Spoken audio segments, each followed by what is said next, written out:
It was a Monday morning, and we were sitting at the kitchen table, finishing up breakfast like we always did. I had a hot mug of coffee in my hand and was halfway through the newspaper when my wife suddenly said, "Logan, can you please put that paper down? I need to talk to you." I set the paper aside, kind of surprised, and looked at her. She didn't waste time. "I'm leaving you, Logan. I want a divorce." I glanced at her, shrugged a little, and said, "That all?" Then I picked the paper back up and started flipping through to the sports section. She leaned in a bit, her voice getting tighter. "I'm serious, Logan." I didn't answer. I just kept reading, which clearly ticked her off even more. "Damn it, Logan," she snapped. "Put down that paper and talk to me about this." "There's really nothing for me to say," I told her, without looking up, "other than goodbye." Honestly, it didn't feel like a loss. I told her plain as day, "You haven't been much of a wife for over a year now. So if you're walking out, then just go." I folded the paper, stood up, and walked into the home office. Over at my desk, I grabbed a notebook, a pen, and pulled an envelope out of the drawer. Then I came back to the kitchen table and sat down. Right at the top of the page, I wrote, "Marcus, thank you, thank you, thank you, and thank the good Lord. She's finally leaving me." Before I sealed it up, I got an idea. I pulled out one of the lottery tickets I'd bought the night before and tucked it into the envelope with the note. Then I added, "Maybe if you hit the jackpot, you'll have enough to keep the cheaters happy, and maybe then she won't feel the need to cheat on you again. Good luck, kid. You're gonna need it." And I signed it, a very grateful Logan. I folded the paper, slid it into the envelope, sealed it up, wrote his name on the front, and handed it over to Jenna. "When you see him," I said, "give him this." She took it, her face pale with shock. "You know," she said, "just because you think I'm clueless doesn't mean I am." "Maybe so," I said, reaching out and taking the envelope back. "On second thought, I think I'll mail it myself. I wouldn't put it past you to open it, read it, then toss it in the trash." I gave her a long look. "Why don't you go pack up your stuff and get out? And since you're the one leaving, I expect you to be gone from the house as soon as possible." She crossed her arms. "I'm not going anywhere. I'm not moving out just so you can bring your new fling in here." I didn't even bother responding to that one. I just stood up, poured the rest of my coffee into a travel mug, screwed the lid on, and walked out the door. First stop on the way to work was the bank. I closed out our joint savings and checking accounts, and cleared out the safe deposit box while I was at it. After that, I headed to another bank near my office and opened fresh accounts, all in my name, no one else's. Then I got on the phone and canceled every credit card we shared. I made sure new ones would be issued with just my name attached. With all the financial stuff out of the way, I got back to work and focused on what I needed to do. I stayed late that day, then grabbed dinner and a couple drinks with my executive assistant.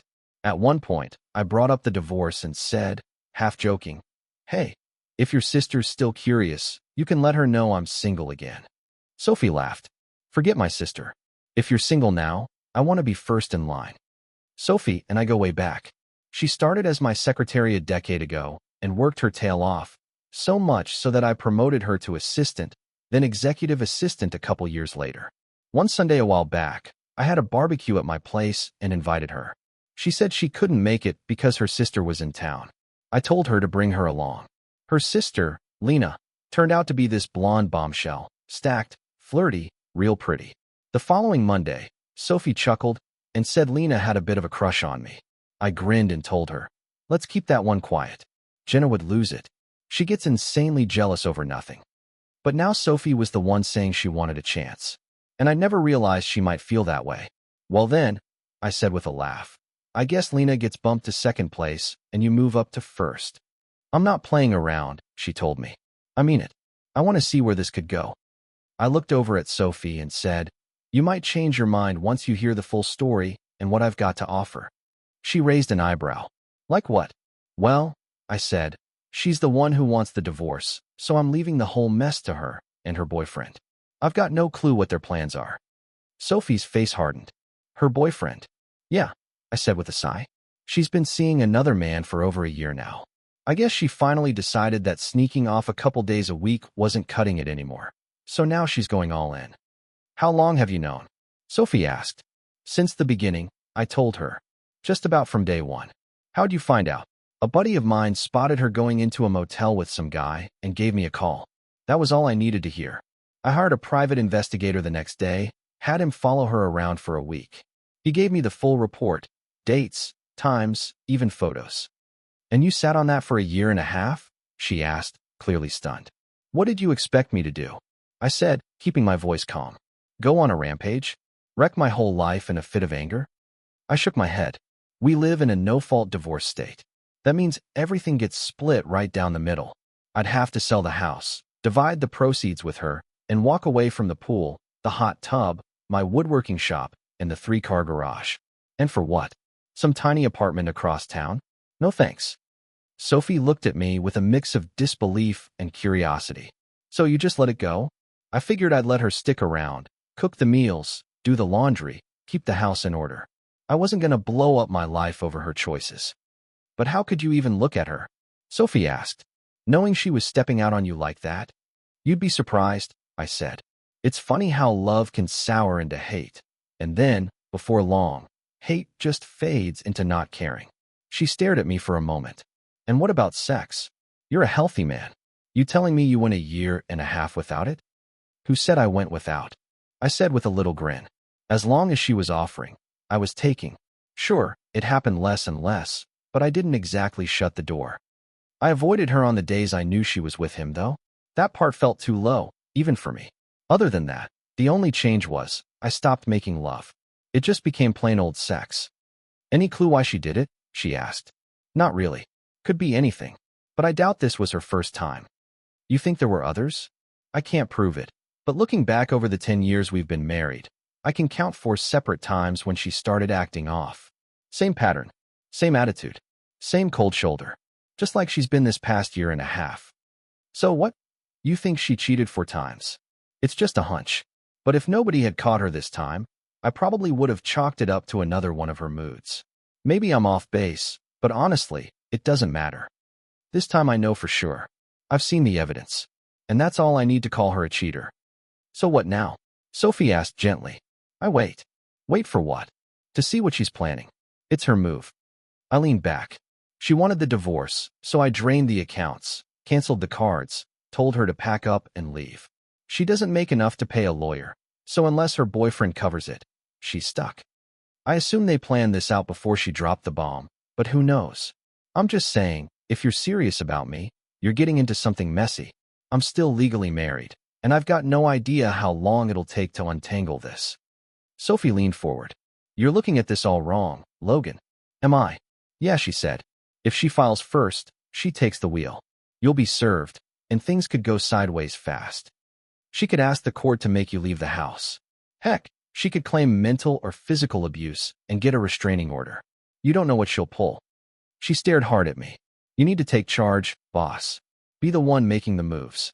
Make her react, not the other way around. I blinked. And how exactly does this help you? If you're going to wait around for her to file, Sophie said, what if she doesn't? What if her lover won't pay for it? Or they start having second thoughts? Then you're stuck. And worse, if you and I start seeing each other, it opens the door for her to throw adultery back at you. You say she cheated, but she can just shrug and say, you did too. But if you file first, she went on, you're putting it on record that, from your point of view, the marriage is over. That gives us more room to breathe.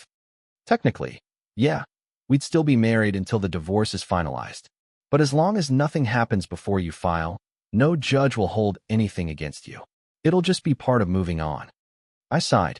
So you're saying, if I wait for her, we could be sitting in limbo for who knows how long. Exactly, Sophie said. Could be a week. Could be years. But she'd control the timeline. If you file now, you could meet with a lawyer tomorrow and have her served by Thursday. That gives me the weekend to start winning you over. Winning me over? I asked with a smirk. I'm not playing around, boss, she said, dead serious. I want this, and I'm not wasting time. She made sense, and deep down, I already knew she was right. So I pulled out my phone and called Brian. He's been my buddy since 3rd grade and now works as a divorce lawyer. When he picked up, I didn't waste time. Brian, I need your help with something personal. I laid it all out. He was sympathetic, especially since he and his wife Denise had been close with both of us. He told me he'd handle everything and asked me to come by his office around lunch the next day to sign the papers. Said we could grab a bite afterward. Then, just to add a little sting, I told him I wanted to file for a restraining order. I lied and said Jenna told me her boyfriend Marcus would handle me if I caused her any trouble. Brian laughed. I know that's total BS, he said, but I'll still do it. You know that'll trigger a hearing within 10 days, right? He added.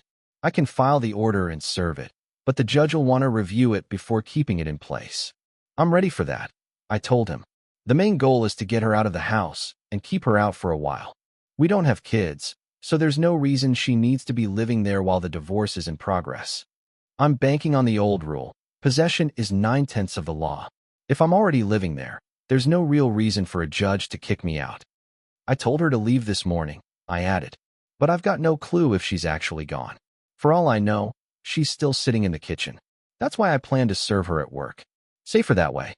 Any shot you two could settle things peacefully? He asked. Not a chance, I said. All right, I'll see you tomorrow. After I hung up, I looked over at Sophie and asked, So, what do you have planned for me this weekend? She grinned and laid out her ideas. I'll be honest, they sounded real good to me. When I got home later that evening, Jenna was right where I figured she might be, sitting at the kitchen table, shuffling through a stack of papers. I walked in, grabbed a cold beer from the fridge, and asked, Why are you still here? She looked up like I'd asked a dumb question. Because this is my house too, and I'm staying until I can figure something else out. If you've got a problem being around me, Jenna said, leaning back in her chair, you're welcome to move out. I gave her a flat look. Yeah, that's not happening. Not in this life. She tapped the table. Why don't you sit down and let's figure out how we're going to handle this? There's nothing to figure out, I told her. I already know exactly what I'm doing. And whatever you've got planned, I don't care. There are decisions we need to make, Logan. No, Jenna, I said. There's really not. You're the one who said you wanted a divorce. So go handle it. Hire a lawyer, pay the fees, file the papers. That's your job now. But there's more to it than that. I cut her off. Yeah, like how I'm going to fight you over every last fork and lamp. We live in a no-fault state, so it all gets split down the middle. But I'm not making it easy. I'll stretch this out as long as I can and run up your attorney bills while I'm at it. You seriously want to go that route? You want the coffee table? I shrugged. Too bad, I want it too. That old couch suddenly means a whole lot to me. Deep emotional connection. She looked at me like I'd grown a second head. You didn't give a damn about any of this stuff before. When I told you I wanted a divorce, you barely blinked. Just told me to pack up and leave. I gave a small nod. That was before I had time to sit with it. Before things settled in. I met her eyes, figuring it was time to stop holding back. I let it go the first 3 times, Jenna. I kept quiet because you didn't say you wanted out. I loved you. And I believed, stupidly, that if you came back, it meant something. When I mentioned the first 3 times, she turned away and stared out the window. She didn't deny it, and that silence said enough. I've asked myself why I stayed, I said. Why I didn't just walk away. Maybe I thought I'd done something to set you off, and you were trying to punish me. Maybe I told myself you came back, because deep down you cared. I looked down at the scuffed hardwood under my boots. I figured this thing with Marcus was more of the same. Another detour. But I see now I was wrong. I looked up and stared at her, my voice lower now. You're just a cheater, Jenna. That's what you are. If it hadn't been him, it would have been somebody else. 6 months from now, maybe a year. Doesn't really matter. I paused, letting the weight of it hang there. And yeah, I wanted payback. Real bad. There was a moment I imagined doing something I'd regret, but I'm not that kind of person. She froze in place, mouth slightly open. But I'm not that guy. I'm not going to prison over you, I said calmly. So instead, I'm going to hit you where it really hurts. Your wallet, your pride, your time. I'm going to make this divorce long, exhausting, and expensive. You're right. This is your house too, I said. So if you're set on staying, I can't stop you. But don't expect me to be friendly. You're moving into one of the spare bedrooms. You don't talk to me, and I won't talk to you. Just stay out of my way.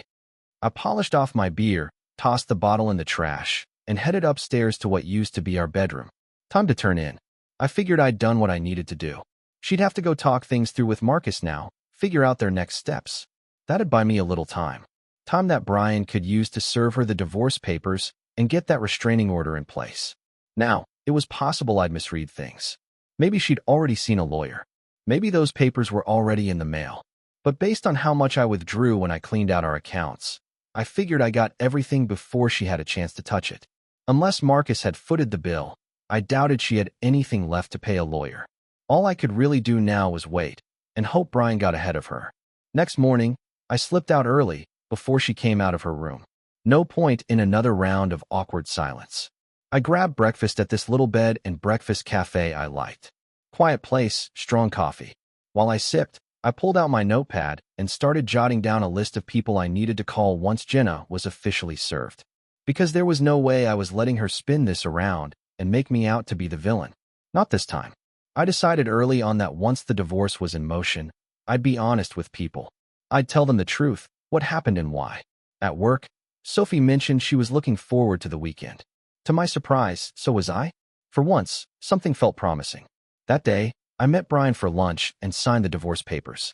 He said he'd file them that afternoon. You still want her served at work? He asked. Definitely. Around 10 tomorrow.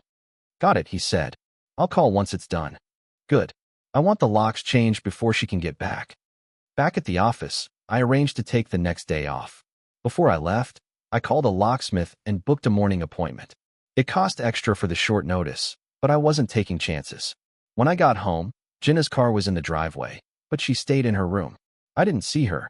The next morning, I slipped out early and went to a nearby cafe for breakfast. Tasha, our usual waitress, noticed right away. Where's Jenna? You're flying solo again. We're separating, I said. She gave a quiet nod. When she dropped off the check, she said, That's not the restaurant number on the back. It's mine. Then she walked away, leaving me stunned. 2 women in 2 days had shown interest in me. And yet, the woman I married never made me feel like I was enough. I'd never ask her why. Didn't matter anymore. I stayed at the cafe until I figured Jenna had left for work. Then I drove home, packed up her things, and moved everything into the garage. Clothes, shoes, whatever I could find. At 9:40, Brian called. She's been served. I immediately called the locksmith. 20 minutes later, he was there changing the locks. Around noon, Jenna came speeding into the driveway. She saw the garage door open and the big cardboard sign I'd made. Jenna, all your things are in the garage. She stood there for a while, staring at it. Then she tried the front door. Her key didn't work. She rang the doorbell a few times, but I didn't answer. Eventually, she drove off. Later, I checked the garage. She'd taken a few bags. 2 minutes after she left, my phone rang. You're such a jerk, she said. Did you really have to embarrass me at work? Better than being humiliated in my own home. What's with the restraining order? I figured you'd ask Marcus to rough me up. Didn't want to risk it. I need to get inside and grab more of my stuff. Everything's in the garage. I didn't change the opener code. Your remote still works. If something's missing, just tell me and I'll move it out. You're making this harder than it has to be. No, Jenna. This is nothing compared to what you put me through. Be glad I didn't get violent. And I hung up. Then I started making calls. Family, friends, people who should hear it from me. Most were shocked. 2 weren't. One said, You finally caught her, huh? The other said, I thought you two had an open thing. She was always out with someone. I knew right then I wouldn't be speaking to either of them again. Jenna's parents took it hard. They thought I must be mistaken. I liked them and respected them, but I wasn't letting Jenna spin this in her favor. I told them the truth before she had the chance. After the calls, I did one last sweep of the house for anything of hers I'd missed, made myself a sandwich, and sat down to eat. Not long after, 2 guys from Sentinel Systems showed up. They looked like they expected trouble. Can't blame them, I did too. That night, I had a full security system installed. Cameras, sensors, the works. Thursday at work, I told Sophie everything was set. We're good for the weekend. She smiled. Dinner and dancing to start it off, she said, clearly excited.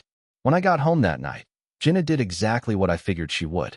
She picked up a few more of her things from the garage, then broke into the house through the connecting garage door. And she lost it. The kitchen was a mess, plates and glasses shattered, lamps broken in the living room. But the part that really sealed it? She pulled all my clothes out of the closet, dumped them on the floor, and peed on them. Thankfully, the cameras caught all of it. Her breaking in, the destruction, the sheer insanity. It was all recorded. I called Brian right away. He contacted the police, and they came out that evening to file a report and take photos. The next day, Jenna was arrested at her job. She was booked, fingerprints, mugshot, the works, and brought before a judge. The charges were violating the restraining order and destroying private property. To my surprise, the judge set a court date, but let her go on her own recognizance. Despite the mess, my date with Sophie went well. We had a good time Friday night and made plans for Saturday. That date went even better. On Sunday, we had a quiet picnic together. It felt easy. On Monday, we were back in court for the restraining order hearing. Once the judge saw the security footage, he made the order permanent and told Jenna she had 10 days to pay for everything she broke. My clothes, the cleaning costs, all of it, or she'd be held in contempt. Just to spite her, I hired the most expensive cleaning crew I could find. I hoped she'd ignore the order and end up in jail, but no such luck. Somehow, she managed to pay for it all. That was disappointing. The next couple of weeks, Sophie and I kept seeing each other, but we took things slow. A few kisses, sure, but nothing more. I was still legally married, and neither of us felt comfortable crossing that line yet. Still, something real was forming between us. We didn't fight the divorce. It was finalized 6 months later. No fault, 50-50 split. I refinanced the house and bought out Jenna's share. What she didn't know, and never found out, was that I had a secret savings account. I'd been planning a surprise anniversary trip around the world. Since she had no clue about the money, I kept it. Same with 2 CDs I'd bought with year-end bonuses. I didn't know her a dime. As for alimony, she asked for $700 a week. The judge gave her $75, 2 years max, or until she remarried. Brian said we got lucky. Both judges handling my cases were cousins. Apparently, both had dealt with cheating wives, and while they followed the law, they weren't generous about it. They didn't think a cheating spouse deserved to be rewarded. Neither did I. Turns out, things didn't work out with Marcus. 7 months after the divorce, Jenna had moved back in with her parents. 8 months after it was finalized, I was having lunch at the bar in the Oak Ridge Inn, steak sandwich and a beer, when someone took the stool beside me. "Can I buy you a beer?" he asked. I turned and saw it was Marcus. I was surprised, but curious, so I nodded. He waved at the bartender and ordered 2 beers. Once they arrived, he stared at his for a while, quietly peeling the label off, piece by piece. Finally, he spoke. "Didn't mean to mess things up for you. When I met her, she wasn't wearing a ring. Didn't act married either." He explained how they met at Rusty Nail Tavern. She was out with her co-workers. They danced. She invited him to sit, and by the end of the night, they were exchanging numbers. Within a month, they were sleeping together as often as they could manage. She told him she lived with a disabled mother, which explained why she couldn't bring him home. At first, they met in motels. Later, he got his own place, and she started staying over. He'd even started thinking about proposing, buying a house they could share, with room for her mom. But just before he bought a ring, someone he knew told him she was married. Claimed she'd cheated before, with his own brother. Marcus didn't believe it at first, but then he got the letter I'd written. That made it real. He said he confronted her. She cried and claimed I was abusive, a drunk who hit her and threatened to kill her if she left. But he'd already done some digging and knew it was all lies. Still, he let her move in, said she was great in bed and helped around the house. But once the divorce was final and she started talking marriage, he cut things off. His mom had cheated on his dad, and it had messed up their whole family. Once a cheater, always a cheater, he said. He told Jenna they could keep things casual, friends with benefits, nothing more. 3 weeks later, he came home from work and found she was gone. He took another sip of his beer. "People say I knew about the affair the whole time," he said. "Why didn't you divorce her sooner?" I shrugged. "You said it yourself. She was damn good in bed. I let it ride. She cooked, cleaned, did laundry. I probably would have kept it going if she hadn't brought up divorce." He nodded slowly. "I never thought I'd say this to you of all people, but I miss having her in my bed." Then he reached into his pocket and placed something on the bar in front of me. "What's this?" "The lottery ticket you gave me," he said. "It hit. That checks your half." I blinked. It was a cashier's check, for a lot more than I expected. "I waited to give it to you," he added, "so you wouldn't have to split it with her." Then he stood up and left without another word. When I got back to the office, Maya, my new assistant, looked up and grinned. "You look like the cat that ate the canary. Was lunch that good?" I smiled. Lunch was impressive. "Oh, right," she said. "Sophie's not working here anymore, huh?" "Not at the office," I said. "She's home painting the nursery for the twins."